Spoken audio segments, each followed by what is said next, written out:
বানাবো আজ পটল আর এঁচোড়ের তরকারি। সাধারণত আমরা পটল আর আলু দিয়ে তরকারি বানিয়ে থাকি, আর এই ঝোলটা খুবই পাতলা ঝোল হয়, যেটা খেতে গরমকালে খুবই ভালো লাগে।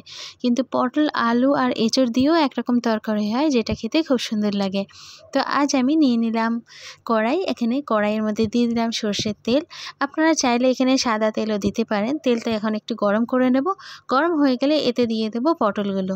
আমি পটলগুলো ছাল ছাড়িয়ে গোল গোল করে কেটে নিয়েছি। তার সঙ্গে আমি আলুও কেটে নিয়েছি। আলু একদম ছোট ছোট ডুমো ডুমো করে কেটেছি ছাল ছাড়িয়ে। এবার পটল আর আলুটা একটু ভেজে নেব।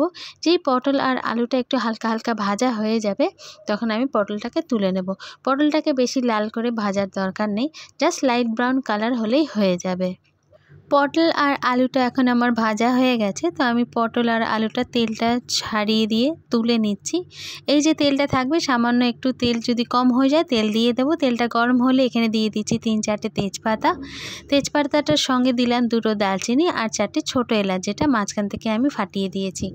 তো এর সঙ্গে দিয়ে দিলাম সাদা জিরে। সাদা জিরেটা একটু যেই ফুটে উঠবে, তার সঙ্গে আমি দিয়ে দেবো একটা ছোট্ট পেঁয়াজ। পেঁয়াজ এখানে বেশি লাগে না, খুব কমই পেঁয়াজ লাগে। পেঁয়াজটাকে একদম পাতলা পাতলা করে আমি কেটে নিয়েছি। এবার পেঁয়াজটা এই ফোড়নটার সঙ্গে খুব ভালো করে ফ্রাই করে নেব। বেশি হাই ফ্লেমে ফ্রাই করার দরকার নেই, আস্তে আস্তে ফ্রাইটা করব। হালকা যে পেঁয়াজটা একটু লালচে রং হয়ে আসবে, তার মধ্যে আমি এখানে দিয়ে দেব এঁচোড়গুলো। যে এঁচোড়টা আমি অলরেডি আগে থেকে কেটে ধুয়ে জলটা ঝরিয়ে রেখে দিয়েছি। তো এঁচোড়টা আমি এখানে দিয়ে দিলাম। এঁচোড়টা এবার ভালো করে নাড়াচাড়া করে নেব, যাতে এই ফোড়নটার সঙ্গে এঁচোড়টা আমি একটু কিছুক্ষণ ভাজতে পারি। বেশিক্ষণ না, 3 থেকে 4 মিনিট মতন লাগবে। এঁচোড়টাকে জাস্ট একটু হালকা ভাজা ভাজা করে নেব এই ফোড়নটার সঙ্গে। ফোড়নটার সঙ্গে যদি আমি এঁচোড়টাকে ভাজি না, বেশ সুন্দর একটা সেন্ট আসে তরকারির মধ্যে। তো ওইটাই আমি একটু হালকা করে ভেজে নিচ্ছি। এখন 3 থেকে 4 মিনিট মতন ভাজা হয়ে গেছে আমার। এইবার এতে দিয়ে দেবো কিছু গুঁড়ো মশলা। তা আমি এখানে দিয়ে দিচ্ছি হলুদ গুঁড়ো। দেওয়ার পরে আমি এখানে আবারও দিয়ে দেবো সামান্য ভাজা জিরে গুঁড়ো। জিরেটা আমি আগে হালকা ভেজে নিয়েছি, তারপর ওটাকে গুঁড়ো করে নিয়েছি। তো এবার এতে দিয়ে দেবো সামান্য ধনে গুঁড়ো। এইবার এর সঙ্গে দিয়ে দিচ্ছি সামান্য একটু লঙ্কার গুঁড়ো। লঙ্কার গুঁড়ো যেরকম ঝাল খাবেন সেই হিসাবে লঙ্কার গুঁড়োটা দেবেন। লঙ্কার গুঁড়ো দেওয়ার পরে আমি এবার সব মশলার সঙ্গে এই এঁচোড়টাকে একটু নাড়িয়ে নেব। কিন্তু তার মধ্যে আমি দিয়ে দিচ্ছি স্বাদ মতো নুনটা দিয়ে আমি এখানে একটু সামান্য একটু জল দেব, কারণ এখানে যত সব গুঁড়ো মশলা আছে সব শুকনো মশলা। আমি যদি এমনি ফ্রাই করি তাহলে হালকা একটু জ্বলে যাওয়ার চান্স থাকে, তাই একটু আমি জল দিয়ে দিলাম, যাতে এই জলটার সঙ্গে গুঁড়ো মশলাগুলো বেশ ভালোভাবে মিশে যায় আর আমার এই এঁচোড়টার সঙ্গে একটু কষতে সুবিধা হয়।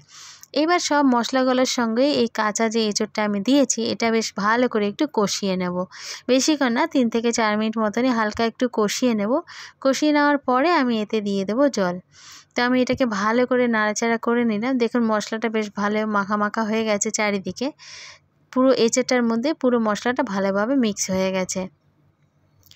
এইবার এঁচোড়টা আমার অলমোস্ট এখন এখানে একটু ভাজা ভাজা হয়ে এসছে।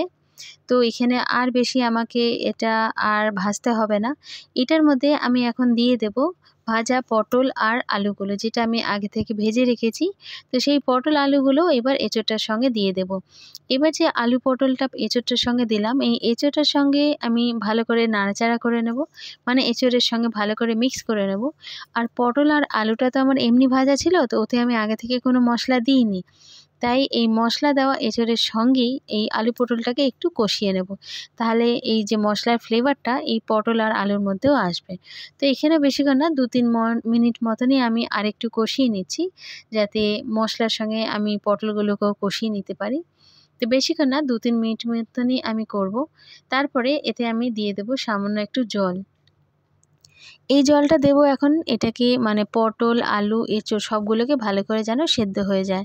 তো জল বেশি দিতে হবে না, এই পুরো সবজিটা সামান্য একটু ডুবে থাকার মতনই আমি জল দেব।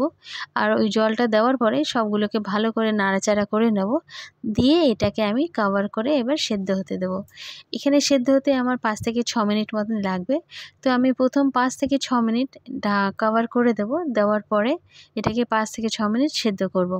তো জল দেওয়া হয়ে গেছে আমার, দেখুন জলটা দিয়ে দিয়েছি। এবার ঢেকে দিলাম। 5-6 মিনিট পরে এটাকে আমি খুললাম। খুলে এবার দেখুন জল যতটা দিয়েছিলাম অতটাই জল আছে। তো আমি এখন ভালো করে নাড়াচাড়া করে নেব, যাতে চারিদিক দিয়ে সবজিগুলো খুব ভালোভাবে সুসেদ্ধ হয়।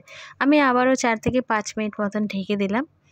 এবার 5 মিনিট পরে আমি খুলছি। দেখুন আগের মতন আর অতটা জল এখন নেই, জল এখন প্রায় শুকিয়ে এসছে।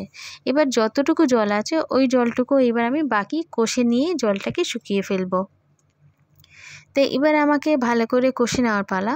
তো এবার আমাকে এটাকে নাড়াচাড়া করে আমি ভালো করে কষে নিচ্ছি। কিন্তু এখানে ফ্লেমটা হাই করলে চলবে না, ফ্লেম হাই করলে জলটা তো সঙ্গে সঙ্গে শুকিয়ে যাবে, কিন্তু কষা আমার পুরোপুরি হবে না। তাহলে সবজিটা একটু সেদ্ধ সেদ্ধ কাঁচা কাঁচা টাইপের থেকে যাবে, মনে হবে শুধু আমি ফুটিয়ে নামিয়ে নিয়েছি। তো এটা আমাকে এখন কষতে হবে, তাহলেই এই সবজিটার মধ্যে ফ্লেভার আসবে। তো আমি এখানে এটাকে ভালো করে কষিয়ে নিচ্ছি। তো এবার আমি যতক্ষণ কষাচ্ছি ততক্ষণ এর মধ্যে দিয়ে দিলাম একটা হাফ টমেটো, বেশি বড় না, একটা হাফ টমেটোটাকে হাফ কেটে আমি কুচো কুচো করে দিয়ে দিয়েছি। আমি এই টমেটোটাও এর সঙ্গেই কষিয়ে নেব, যাতে টমেটো আলু বাকি সব সবজিগুলো একসঙ্গেই সেদ্ধ হয়ে যায়। তো আলু এখন আমার অলমোস্ট প্রায় সেদ্ধ হয়ে এসছে, কিন্তু গলে যায়নি। ঠিক আছে, আলুটা আমি দেখে নিলাম, দেখুন আলুটা আমার সেদ্ধ হয়ে এসছে। তো বাকি যেটুকু সেদ্ধ আছে ওটা আমার কষতে কষতেই সেদ্ধ হয়ে যাবে। তো টমেটোটাও সেদ্ধ হয়ে যাবে, প্লাস এই সবজিগুলো যে আছে এই সবজিগুলোও সেদ্ধ হয়ে যাবে। তো আমি এইবার খুব ভালো করে এই সবজিটাকে আরেকটু কষিয়ে নেব। কষতে কষতে দেখুন এখন জল এখন অনেকটাই কমে এসছে, নিচে প্রায় মাঝে মাঝে সবজিটা ধরেও যাচ্ছে। তো যখন যখন ধরে যাবে এটাকে ক্লিয়ার করতে করতেই আপনাকে কষিয়ে নিতে হবে, নাহলে পুরো যদি ধরে যায়, আমরা যদি না ছাড়াই তাহলে কী হবে, একদম নিচের দিকটা পুরো পোড়া পোড়া গন্ধ বেরোবে। তাই যখনই ধরে যাবে আমি এটাকে ছাড়িয়ে নিচ্ছি, প্লাস এটাকে আমি কষে যাচ্ছি সঙ্গে সঙ্গে। দেখুন আগের মতন আর জল নেই, আর বেশ তেল তেল হয়ে এসছে, মানে তেলটা এবার সবজির মধ্যে ভেসে দেখা যাচ্ছে, বোঝা যাচ্ছে। এবার আমি এতে দিয়ে দিলাম একটু জল। যদি মনে করেন যে এটা রুটির সবজি, মানে একদম শুকনো রাখবেন, তাহলে এখানে আর জল দেওয়ার দরকার নেই। এই সবজিটা এরকম শুকনো শুকনোই করে নামিয়ে নিতে পারেন। কিন্তু সামান্য যদি একটু ঝোল ঝোল কিংবা মাখা মাখা যদি করতে চান, কিংবা পাতলা ঝোলও যদি করতে চান, তাহলে আন্দাজ মতন, মানে যেরকম যদি পাতলা ঝোল কিংবা সামান্য মাখা মাখা, সেই হিসাবে জল দিয়ে দেবেন। তা আমি এখানে খুব একটা বেশি ঝোল করব না, একটু মাখা মাখা টাইপেরই করব, ওই জন্যে বেশি ঝোল আমি এখানে দিইনি। আমি এবার মাখা মাখা হয়ে এসছে, এবার আমি এটাকে খুব ভালো করে ফুটিয়ে নেব। সবজি এখন আমার অলমোস্ট সবই সেদ্ধ, টমেটোটাও সেদ্ধ হয়ে গেছে, সাইড দিয়ে তেলও ছেড়ে এসছে, জলটা দিলাম, এবার বেশ সুন্দর করে ফুটেও এসছে।